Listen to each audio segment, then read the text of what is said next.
আমরা যখন মরে যাই, মরার পরে আমাদেরকে কবরের মধ্যে রাখা হয়। কবরের ভিতরে রেখে আমাদেরকে বলা হয়, যারা কবরে রাখে তারা বলে, মৃত্যু ব্যক্তিকে কবরে রাখার সময় বলে, বিসমিল্লাহি আলা মিল্লাতি রাসূলিল্লাহ, আল্লাহর নামে রসুলের দলে উঠাই দিয়ে গেলাম। আল্লাহর নামে কার দলে উঠাইলো? রসুলের দলে। চিন্তা করেন ভাইরা, আল্লাহর নামে রসুলের দলে উঠাইলেন কারে? কারে উঠালেন? এই লোকটি তার যৌবনকালে যত মিছিল করেছে, ধর্মনিরপেক্ষতাবাদের পক্ষে মিছিল করেছে, পুঁজিবাদের পক্ষে মিছিল করেছে, সমাজতন্ত্রের পক্ষে মিছিল করেছে, স্লোগান দিয়েছে, দেওয়ালে লিখেছে, বক্তৃতা করেছে, ভোট দিয়েছে, বই লিখেছে, জীবনে যা কিছু করেছে সব করেছে মানুষের তৈরি করা মতবাদের জন্য। তার ভোট ইসলামের কাজে লাগে নাই, তার ইলেকশন ইসলামের কাজে লাগে নাই, তার দেওয়ালের লেখা ইসলামের কাজে লাগে নাই, তার বক্তৃতা, তার টাকা পয়সা ইসলামের কাজে লাগলো না। মরে গেছে, পরে মরা মানুষটারে উঠাইয়া বললা রাসূলুল্লাহর দলে উঠাইয়া দিলাম। এখন বলো রাসূলুল্লাহ কেন তোমার মতো মরা লাশটাকে তিনি গ্রহণ করতে যাবে? তোমার জীবনের কোনো কাজই তো ইসলামের জন্য কাজে লাগলো না। তোমার জীবনের একটা দীর্ঘ তো ইসলামের কাজে লাগে নাই। মরছো, তারপরে তোমার মরা লাশ রাসূলুল্লাহ বহন করতে যাবেন কেন? কি দায় টাকা পড়েছে তা? সুতরাং আমি বলতে চাই, আজকের মাহফিলে যত জনতা উপস্থিত হয়েছেন, জান এবং মাল সব কিছু দিয়ে লড়াই করতে হবে আল্লাহর রাস্তায়। আমার ভোট, আমার ইলেকশন, আমার স্লোগান, আমার বক্তৃতা, আমার টাকা কড়ি খরচ সব কিছু হবে আল্লাহর জন্য। কুল ইন্না সালাতি ওয়া নুসুকি ওয়া মাহইয়ায়া ওয়া মামাতি লিল্লাহি রাব্বিল আলামিন। সবাই পড়েন, ইন্না সালাতি ওয়া নুসুকি ওয়া মাহইয়ায়া ওয়া মামাতি লিল্লাহি রাব্বিল আলামিন। আল্লাহ পাক বলেছেন, বলো আমার নামাজ, আমার হায়াত, আমার কুরবানি, আমার মওত সব আল্লাহর জন্য। কার জন্য? আল্লাহর জন্য। অসীম মেহেরবান এবং বিশেষ করুণাময় তিনি, যিনি রহমান এবং রহিম। রহমান রহিম আল্লাহ পাকের দুটি গুণবাচক নাম। রহমান অপেক্ষা রহিম অপেক্ষা রহমান, এটা হচ্ছে বেশি ব্যাপক অর্থবোধক, যার জন্য তাফসীরে বলা হয়েছে, আর রহমানু যুর রাহমাতিশ শামিলা বিজামিল খালায়েক ফিদ দুনিয়া ওয়াল মুমিনিনা ফিল আখিরাহ। অর্থাৎ রহমান তিনি, যিনি এমন রহমতের মালিক যা বিশেষত গোটা বিশ্বের সমস্ত মানুষের জন্য প্রযোজ্য। আর রহিম হচ্ছে শুধু কিয়ামতের দিন পৃথিবীতে রহমান তিনি দয়াবান পৃথিবীর সমস্ত মানুষের জন্য, এবং কিয়ামতে শুধু মুমিনদের জন্য। রহমান কিয়ামতে শুধু মুমিনদের জন্য। আর রহিম হচ্ছে, আর রহিম যুর রাহমাতি শামিলা লিল মুমিনিনা ইয়াউমিল কিয়ামা।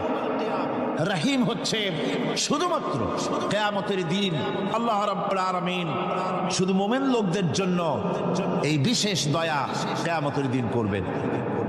এখন রহমান হচ্ছেন পৃথিবীর সমস্ত মানুষের জন্য, সমস্ত প্রাণীর জন্য।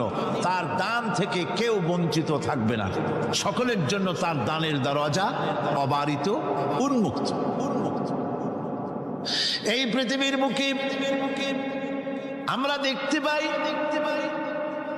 মানুষ তার বন্ধুদেরকেই দেয়, শুধু সরকার হোক আর সাধারণ মানুষ হোক, আপনজনদেরকে নিজের দলকেই বেশি দেয়। কথা ঠিক কিনা?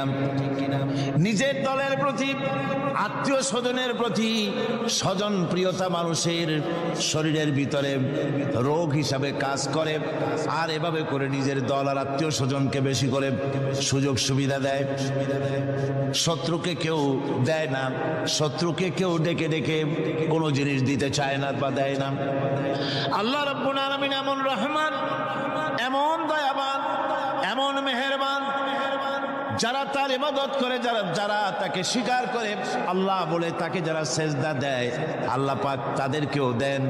আর যারা আল্লাহকে অস্বীকার করে, আল্লাহ রাব্বুল আলামিনকে মানে না, তার গুণাবলী কি স্বীকার করে না, তার অস্তিত্ব স্বীকার করে না, তারপরেও আল্লাহ রাব্বুল আলামিন কোন নাফরমান বান্দাকেও রহমত থেকে বঞ্চিত করেন না।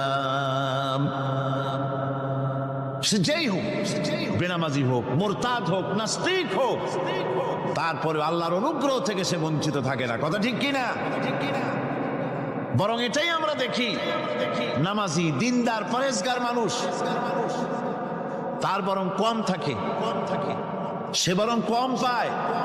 বাড়ি নাই, ঘর নাই, কলকারখানা নাই, আর নামাজ রোজা করে না, হজ যাকাত করে না, আল্লাহর সাথে বিরোধিতা করে, আল্লাহরে মানেই না, বলে দেয়ার ইজ নো গড, স্রষ্টা বলতে কেউ নাই। ইট, ড্রিঙ্ক অ্যান্ড বি মেরি, এই হচ্ছে তাদের থিওরি, তাদের দর্শন, তাদের ফিলসফি। এই জাতীয় লোকগুলি বরং দেখা যায় তারা ক্ষমতা পায়, বাড়ি হয়, গাড়ি হয়, কল হয়, কারখানা হয়, সম্মান পায়। এটা কেন?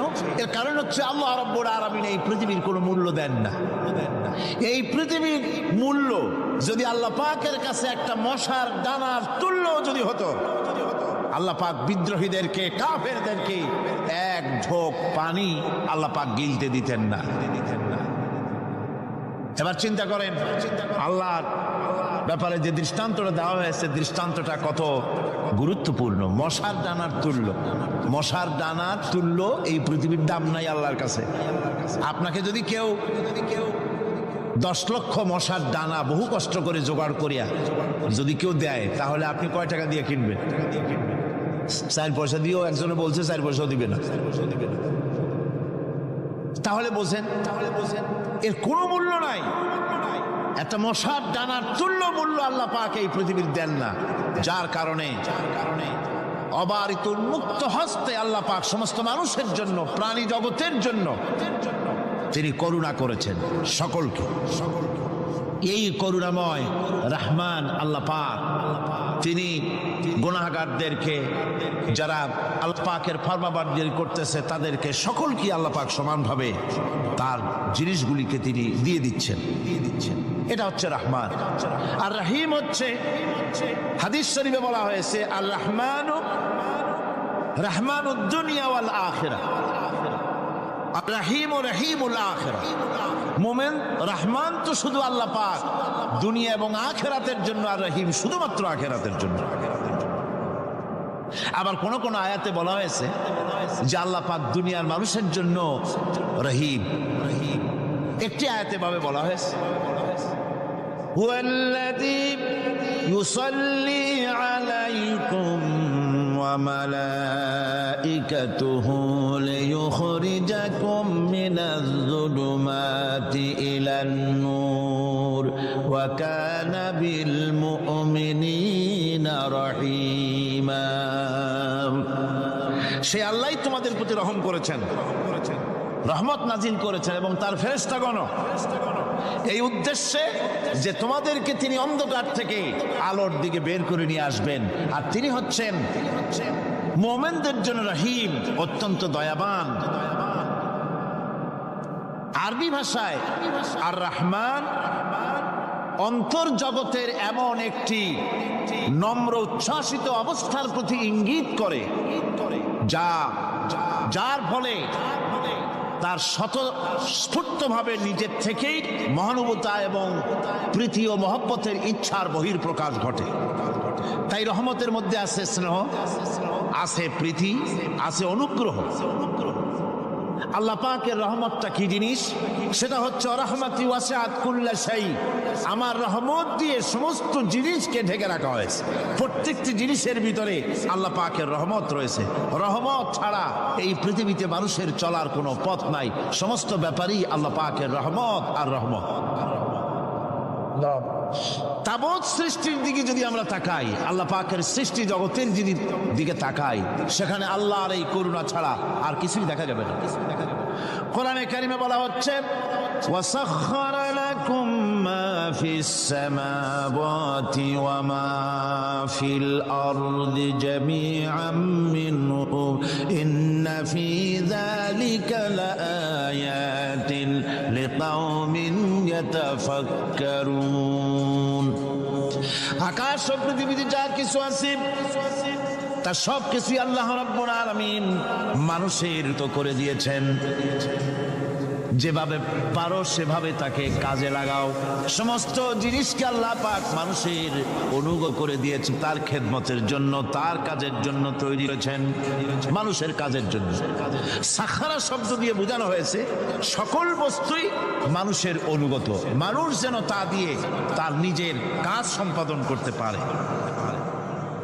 অন্য আয়াতে বলা হয়েছে আল্লাহুল্লাযী খালাকাস সামাওয়াতি ওয়াল আরদা ওয়া আনজালা মিনাস সামাই মাআন ফাখরাজা বিহি মিনাস সামারাতি রিজকান লাকুম ওয়া সাখখারা লাকুমুল ফুলকা লিতাজরি ফিল বাহরি বিআমরিহি ওয়া সাখখারা লাকুমুল আনহার।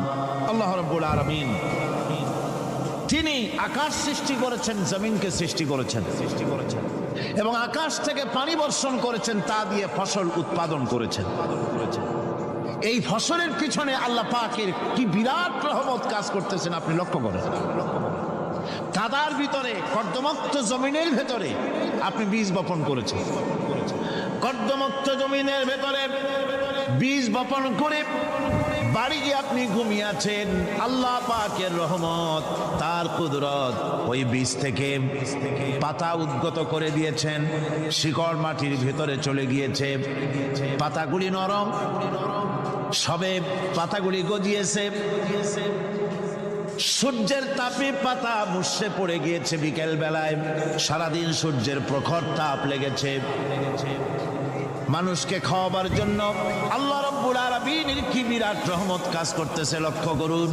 রাতের বেলায় আল্লাহ পাক শিশির বিন্দু নাজিল করে দেন, কণা কণা শিশির বিন্দু